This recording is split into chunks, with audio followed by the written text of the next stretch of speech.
Assalamualaikum warahmatullahi wabarakatuh. A'udzubillahi minasyaitonirrajim. Waalaikumsalam.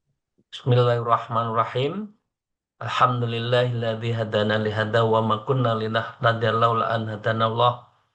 Asyhadu an la ilaha illallah wa la syarikalah wa asyhadu anna Muhammadan abduhu wa rasuluh la nabiyya ba'dah. A'udzubillahi minasyaitonirrajim. Bismillahirrahmanirrahim.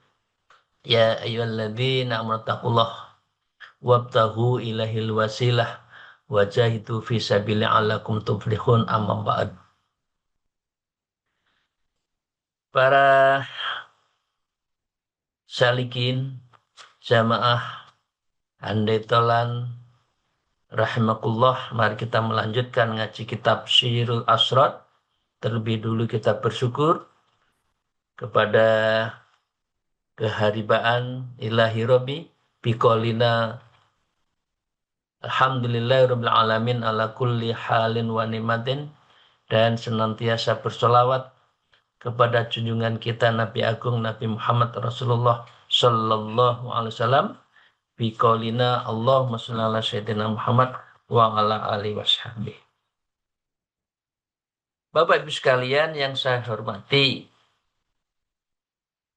manusia mempunyai ghirratul qalbi. Ada kegairahan, ghirrah, semangat, kelembutan hati. Meskipun perangai kita kadangkala keras. Sekeras-keras manusia, dia pasti mempunyai sisi yang lembut, sisi yang penuh gejolak, dan sisi yang membungkah jika ada sesuatu. Baik saat sedih maupun saat bahagia. Itu pasti ada rasa ghirahnya. Lah ghirah dalam konteks kita beribadah pada Allah yang semangatnya baik, semangatnya kuat, itu disebut dengan al-wajdu. Ya, wajdu adalah gejolak kalbu. Nah, kita teruskan ya. Wal wajhu wisma'at attani muharikatani. Gejolak kalbu diantaranya, kemarin kita sudah bahas beberapa bentuknya. Bisa karena zikir, bisa karena sholat malam, bisa membaca Quran, bisa karena ternyuh, ingat terhadap dosa-dosa kita, an-nadam wal baqa. Ya, kadang-kala kita sholat malam ingat dosa-dosa kita dulu, tahu-tahu nangis, tahu-tahu menyesal, tahu-tahu ternyuh. Itu sebetulnya adalah al-wajdu, gejolak kalbu. Nah, gejolak kalbu itu satu di antaranya karena pendengaran kita, muharakatani, dua sarana yang melahirkan gerak jiwa. Ya, bisa karena penglihatan, bisa karena pendengaran. Kama fi kulul asyak, sehingga gejolak kalbu itu melahirkan gerak jiwa wal asyak, dan itu penuh dengan kerinduan. Ya, rindu kepada siapa? Rindu berjumpa Allah. Rindu zikir pada Allah. Rindu sholat malam. Rindu baca Quran. Nah, kalau kita semua sudah merasakan bahwa ta'aluk kita, ketergantungan kita itu sesuatu yang positif menuju Allah, itu al-wajdu. Karena kita sudah al-asyak, al-usak, as-sauki. Ya, istilah saya itu seorang yang pecinta Allah, maka dia harus punya dzauq was-sauq. Ada rasa dan rindu. Ada rindu pada Allah dan ada rasa ketika menyebut nama Allah. Dan ini semua dilakukan oleh selain al-usak, perindu, pecinta, wal arifin, dan orang yang ahlil ma'rifat. Wa huma ta'anal muhibbin, dan itu semua adalah ta'amun, makanan, kebutuhan yang pokok muhibbin bagi para pecinta Allah. Wa makwad talibin, dan orang seperti ini mempunyai wa makwa, kawiyun, mempunyai kekuatan, semangat, ghirah yang talibin, pencari Allah. Pencari Allah itu apa? Makrifat. Man arfan nafsahu faqad arfa rabbah. Siapa yang mengerti tentang taksonomi diri manusia, maka sesungguhnya dia sedang dan akan mendapatkan ma'rifatullah. Jadi ini disebut dengan wa makmat tolibin. Orang yang kuat tolibin, mencari Allah. Siapa, gimana, kita itu siapa, mau kemana, kemudian ma'rifatullah itu adalah wa makmat tolibin. Wa'alin Nabi Sallallahu Alaihi Wasallam, maka Rasulullah Sallallahu Alaihi Wasallam telah bersabda, an-nasima, ada gejolak jiwa karena pendengaran itu lil qaumil fard, dalam satu hal tertentu hukumnya fardu. Wali qaumi sunnah, dalam hal tertentu bagi orang tertentu sunnah. Wali qaumin bid'ah, dalam orang tertentu bid'ah. Wal fardu lil khawas, bagi orang pecinta wali Allah, pecinta perindu kepada Allah, lil khawas, hukumnya fardu. Karena begitu sedikit orang terlena dari ketergantungannya dari Allah, maka dia sudah lepas jalur. Karena itu mengapa zikirnya darul anjuman fil qalbi. Zikir di dalam hati setiap saat. Orang juga menyebut ini biasanya adalah kholwat, uzlah, sendiri dalam keramaian. Nah, sunatul muhibbin, bagi orang-orang yang mencintai, artinya belum wali, ya, masih perindu, insya Allah seperti kita, maka itu hukumnya sunat. Mengapa kita senang, hati terenyuh mendengarkan Al-Quran, butuh lagi? Nah, itu buat kita karena menambah vitamin. Ya, walil bid'ah, dan bagi orang-orang yang hukumnya bid'ah, artinya dia tidak merasa ada hubungan rohani dengan Allah, maka orang yang al-wajdu itu biasanya ghafilin, orang-orang yang lupa, orang yang ghaflah dengan Allah Subhanahu wa taala.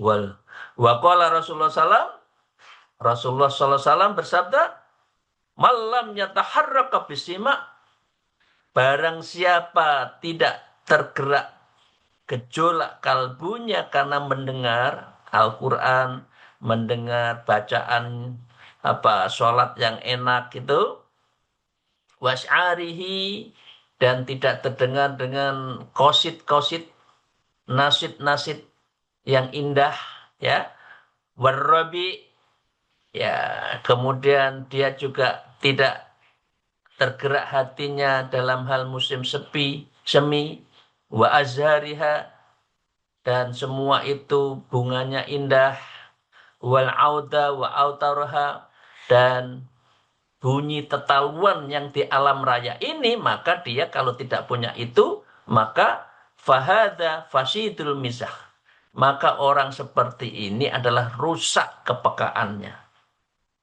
Punya dosa tidak merasa dosa, salah tidak merasa salah, punya salah tapi nggak pernah taubat, itu adalah dia disebut dengan hadza fasidul mizah.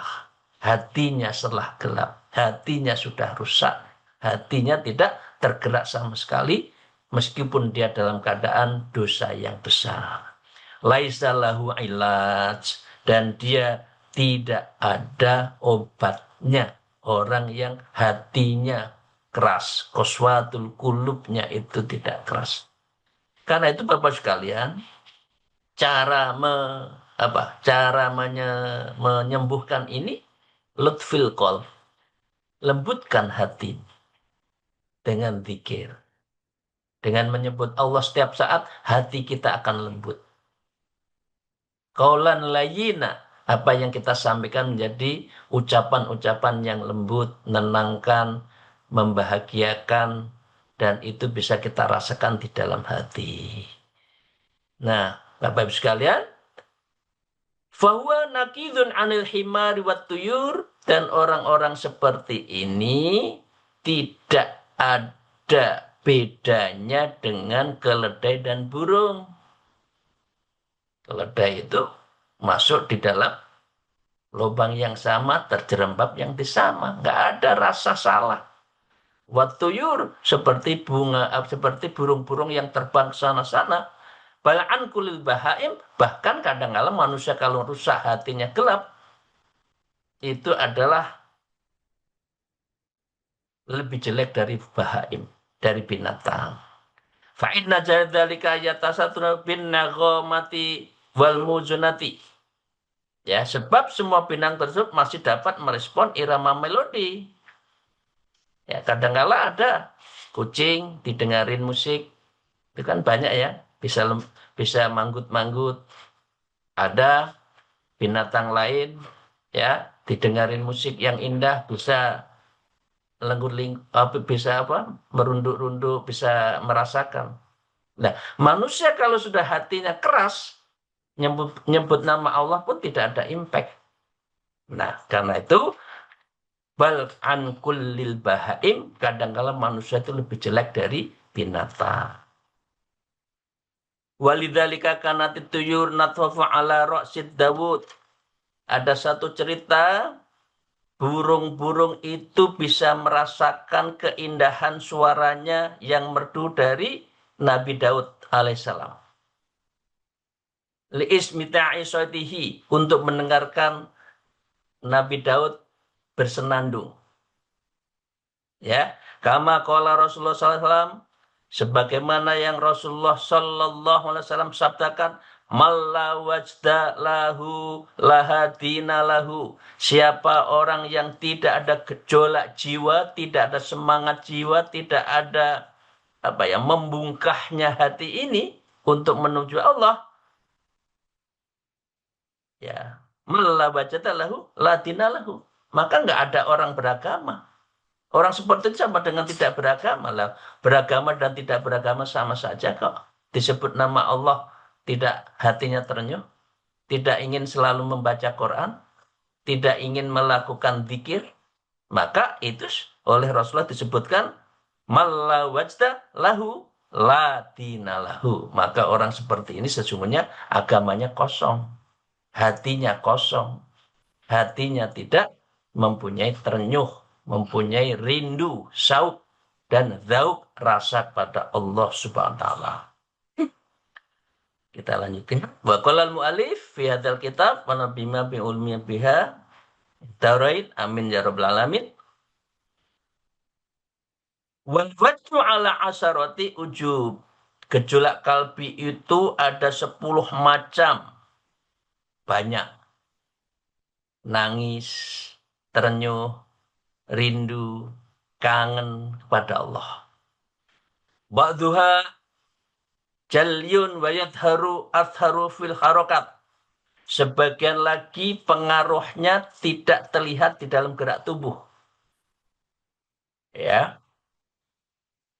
Wa ba'duha hafyun la yadharu atrofiyat jasad. Ada gerak yang tidak dalam bentuk lausautun wala harfin. Tidak ada bentuk, tidak ada suara, tapi ini al-wajdu. Tapi hati kita itu al-wajd. Rindu Allah. Dengan diam, kita dengan wukuf, sudah rindu pada Allah. Ya. Nah, sekalian, wabda hafiyan la yataru atharu fil jasad kamailil qalbi ila dzikrillah ta'ala. Seperti halnya kamailil qalbi. Seperti halnya terekspresikan saat kita berzikir pada Allah di dalam kalbu. Kadang zikir itu kan tidak terucap. Thariqah Naqsyabandiyah zikirnya lebih banyak di hati, sir. Diam zikir, bicara zikir, berjalan zikir, sambil kerja zikir. Itu dzauq, itu syauq, itu al-wajdu. Karena setiap saat kita rindu pada Allah. Wa qiraatul Quran, salah satunya lagi adalah membaca qiraatul Quran, membaca Quran itu juga bisa di apa? Suaranya lirih, suaranya pelan dan itu direnungkan di dalam hatinya itu. Nah, Bapak Ibu sekalian, kalau sudah seperti ini, orang itu wa minha dan satu di antara itu buka. Al-buka'u, nangis. Sholat malam nangis, ingat dosa nangis, ternyuh ya. Wa atal wa atalla wa, maaf, wa ta'allumu minha khaufu wal hazan. Selain dari tadi menangis, maka dia apa ya, nangisnya itu terseduh-seduh, takut, sedih, wal hazan, sedih, wa minhan ta'sufu wal hairatu inda dzikrillah, dan itu semua galau hatinya ketika berzikir pada Allah. Nah, orang zikir aja masih galau. Nah, orang kalau tidak pernah berzikir gimana? Pasti hidupnya kering. Yang ada adalah hubul dunia. Cinta dunia melalui. Nggak ada rindu baca Quran, rindu sholat malam, rindu zikir, rindu bacaan-bacaan Quran dan sebagainya. Nggak ada. Karena apa? Qaswatul qulub, dan hatinya itu telah gelap. Habis sekalian, dengan demikian, wa minha tahassuru wan nadamah, termasuk di antaranya adalah remuk, tahassuru wan nadamah, ya. Kemudian dia galau, ya, rindu, nadam. Nadam itu menyesal, ya. Wa minha taghayyur, dan di antaranya adalah taghayyur, ya, fit tohir, fit dohiri wal batin. Dan selebihnya adalah tagoyur. Tagoyur adalah masdar dari ghairah, cemburu. Jadi cemburu, cemburu pada Allah, cemburu cinta pada Allah. Ya, at-tagoyur itu kalau orang sudah tagoyur, sudah punya cemburu, hati itu rasanya cemburu kalau ada orang lebih baik, cemburu kalau orang itu ahli zikir, cemburu kalau hati seseorang sudah masuk torekoh kok cemburu, itu berarti hatinya sudah lembut. Kalau orang masih nggak tergetik hatinya, ketika seseorang baik menuju Allah kok ini asik dengan dunianya, dengan urusan urusan dunianya, maka sebetulnya dia tidak ghirah, tidak ada rasa cemburu. Cemburu baik di dalam zahir dan batin. Ya, wa minha, Bapak sekalian, wa minha at-talabu ridha ta'ala was-saum. Rindu terhadap keinginan kita semua, cemburu terhadap kita semua untuk kepada apa? Liridhoillah, untuk mendapatkan ridhonya Allah, was-sauki, dan kita adalah merindukannya dari ridho Allah. Karena itu Bapak sekalian, cemburu itu ada dua, ghairatul basyariyah dan ghairah ilahiyah. Nah, kalau cemburu pada manusia, biasa kan? Tapi kalau yang terpenting adalah cemburu ghairoi ilallah. Nah, ciri orang yang ghirah kepada Allah apa? At-tolabu ridhoillah. Memohon ridhonya Allah dalam semuanya Allah, sesemua apa yang kita lakukan, wasyauki, dan kita selalu rindu pada Allah. Memohon ridho dan rindu. Karena itu Bapak sekalian, apa? Kalau sudah tawajuhan, ilahi anta maksudi, waridoka matlubi. Kepada engkaulah ya Allah aku tuju. Waridoka matlubi dan ridhomulah yang aku tunggu-tunggu. Bukan yang lain.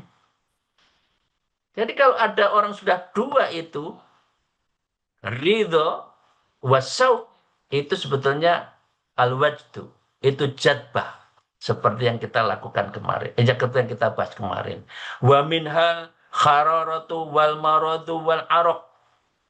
Di antaranya orang seperti ini itu adalah bisa merasakan menggigilnya ketika sakit, dan kita bahkan kalau zikir-zikir sholat malam bisa keluar keringat dingin. Ibu bapak pernah, dan insya Allah pernah ya, begitu sholat malam tahu-tahu ada angin di tengkuk kita, tahu-tahu beri bismillah, nangis, tahu-tahu takut, tahu-tahu hati ini apa ya, ya terenyuh aja. Itu berarti sudah lembut hati. Bapak sekalian, ini yang disebut dengan al-wajdu, al-jadbah, wal-ghairah. Ini 3 istilah yang telah kita bahas 3 pertemuan terakhir. Bagaimana kita melahirkan, mendapatkan al-wajdu, gejolak kalbu, wal-jadbah, akhirnya melahirkan kekuatan jiwa yang tidak ada hubungannya, yang tidak terhalangi hubungannya dengan Allah, sehingga intuisi seseorang itu kuat. Karena apa? As-sofa. Karena hatinya bersih. Kemana dia akan tuju? Dia akan tuju adalah ridho kepada Allah Ta'ala. Cirinya apa? Cirinya adalah dhauk wal sauk. Dhauk rindu. Dhauk rasa. Dan yang kedua adalah sauk, berarti rindu pada Allah. Bapak sekalian, ini mengakhiri dari apa? Dari bab yang ke 19. Fi bayanil wajdu was sofa. Jadi tugas kita sekarang adalah yang terpenting bagi awalan, yang paling awal adalah membersihkan jiwa dulu. Kalau hatinya sudah jiwa, wassofa, bersih, karena itu disebutkan al-qalbun kalmir'ah, hati itu seperti kaca. Pasti harus dibersihkan. Untuk apa? Untuk mendapatkan nur, cahaya Allah. Nurun ala nur, kemudian dipantulkan di dalam diri kita. Kalau sudah situ, akan melahirkan nurul wajhi. Wajah kita bicara, tingkah laku, menyenangkan, ngeresep no hati, ya, membahagiakan. Sehingga kehidupan kita menjadi nurul hayat. Kehidupan yang penuh dengan cahaya. Cahaya dari Allah Subhanahu wa Ta'ala. Bapak sekalian, kita lanjutkan sedikit untuk memulai bab ke-20. Al-Faslul Ishrun, fasal yang ke-20 adalah fi bayanil khalwat wal uzlah. Ini bagus juga untuk kita bahas. Yang menerangkan tentang khalwat wal uzlah. Fal khalwatu wal uzlatu ala wajhain. Khalwat dan uzlah ada 2 bentuk. Adz-dzahirina wa batini. Uzlah secara zahir dan secara batin. Dua-duanya apa? Dua-duanya baik. Lihat situasi. Saat tertentu kita uzlah secara zahir. Solo. Meninggalkan keseharian. Yang itu semua menjadikan hidup kita kering. Karena yang dikejar hanya, maaf, dunia, jabatan, kekuasaan. Ya, naik pangkat. Kering, dikejar terus. Tapi sekali-kali memang perlu perlu uzlah wa khalwatud dzahir. Khalwat dalam bentuk zahir. Tapi juga ada yang batin. Batin adalah mendekatkan diri pada Allah, tiada hal lain kecuali Allah, meskipun kita dalam keadaan bekerja. Urusan dunia ini, nyari maisah. Wantasilu fir'at. Bertebaranlah engkau di muka bumi, nyari rezeki Allah. Untuk apa? Untuk beribadah. Fal khalwatu dhahiru uzlatin nafsi wa habsu badaniyah anin nas lita'alla yu'adzin nas bi akhlaqin dzamimah. Uzlah secara lahir adalah bentuk mengasingkan diri dan menjaga badan untuk tidak bertemu dengan orang. Ya. Wa habsu badaniyah alan nas. Lita'alla yu'adzin nas, agar kita tidak menyakiti orang lain, ya, bi akhlaqihi nazimah, dengan akhlak kita yang buruk, bitarkin nafsi maklum, bitarkin nafsi dengan meninggalkan nafsu-nafsu, makluqatiha yang akan mengganggu sesama makhluk. Jadi ini adalah bentuk dari khalwat secara fisik. Nah, itu mengapa banyak para wali tempatnya di ujung-ujung gunung, di pinggir-pinggir laut, ya, kemudian di goa, karena dia tidak ingin ta'aluk, bergantung pada manusia, tidak. Dia hanya cinta pada Allah. Karena itu ekspresi yang dilakukan, cara yang dilakukan para wali model seperti ini adalah uzlah, meninggalkan urusan dunia, urusan manusia. Wa habsu khawasihad dhahirah lifathil khawasil batiniyah.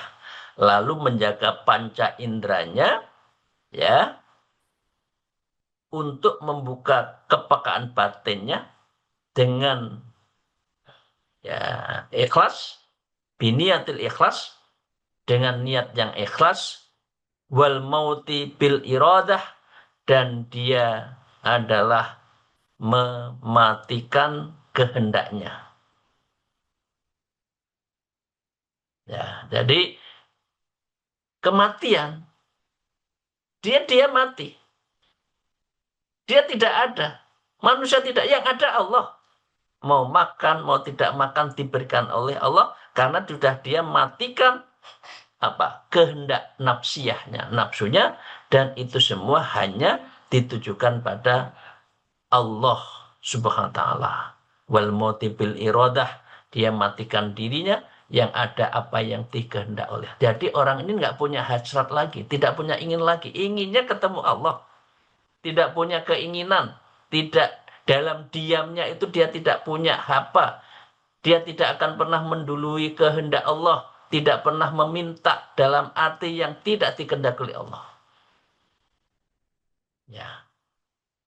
Wa dukhul qabri wa yakunu niyatahu fi dzalika ridho ta'ala. Dan semua itu dilakukan adalah di dalam memasuki kuburnya, wafatnya itu, dan niatnya adalah apa? Dan niatnya adalah menggapai, ya, ridho Allah Subhanahu wa taala. Itu bentuk dari uzlah secara batin. Ya. Wa taf'a syarron nafsihi anil muslim. Mengapa dia ingin uzlah secara batin, secara zahir itu? Agar dia nggak punya dosa dengan manusia. Tidak mau nyakiti, tidak mau ghibah, tidak tahu ingin lihat orang, tidak tergoda untuk membicarakan orang. Ya, kama qala Rasulullah SAW, seperti yang Rasulullah SAW sabdakan, al muslimuna min salimil muslimuna min lisanihi wa yadihi. Muslim yang sejati dari seorang muslim yang lainnya adalah orang yang selamat dari lisan dan tangannya. Kemudian artinya dia tidak mau nyakiti orang lain. Tidak mau men-share yang bisa orang tersinggung. Tidak mau menghibah kepada orang karena dia membersihkan jiwanya. Bapak Ibu sekalian yang saya hormati, maka dengan demikian fakaffa lisanihi amma la ya'nihi, lalu menjaga lidahnya dari kata-kata yang tidak ada maknanya, kama qala Rasulullah SAW, seperti yang disabdakan Rasulullah SAW, salamatul insan min kibalil lisan. Keselamatan seseorang sangat tergantung kepada lidahnya. Lidah itu lebih tajam dari pisau. Begitu orang ngomong sedikit, hatinya tertusuk, sakitnya bukan main. Jadi lidah orang mengatakan memang tidak bertulang. Bapak Ibu sekalian yang saya hormati, demikian yang kita bahas pada pagi hari ini. Kita akan teruskan tentang uzlah dan kholwat ini pada pertemuan yang akan Sabtu yang akan datang. Semoga Allah meridhoi dan Bapak Ibu sekalian bisa melakukan betul-betul tadi as-sofa, membersihkan hati untuk mendapatkan jadbah wal wajdu, gejolak jiwa dan menyatunya kita, dekatnya kita dengan Allah yang ditandai dengan zauq dan syauq, rasa dan rindu pada Allah untuk mendapatkan untuk menggapai ridha Allah dalam setiap apa yang kita lakukan. Alhamdulillah, semoga Allah membukakan hati kita menjadi hati yang lembut sehingga kita bisa membeningkan dan kita menuju dan menunggu ridha Allah SWT. Ilahi anta maksudi wa ridhoka matlubi. Subhanaka rabbika rabbil izzati amma yasifun wa salamun alal mursalin walhamdulillahi rabbil alamin wallahul muwafiq ila aqwamit thoriq. Assalamualaikum warahmatullahi wabarakatuh.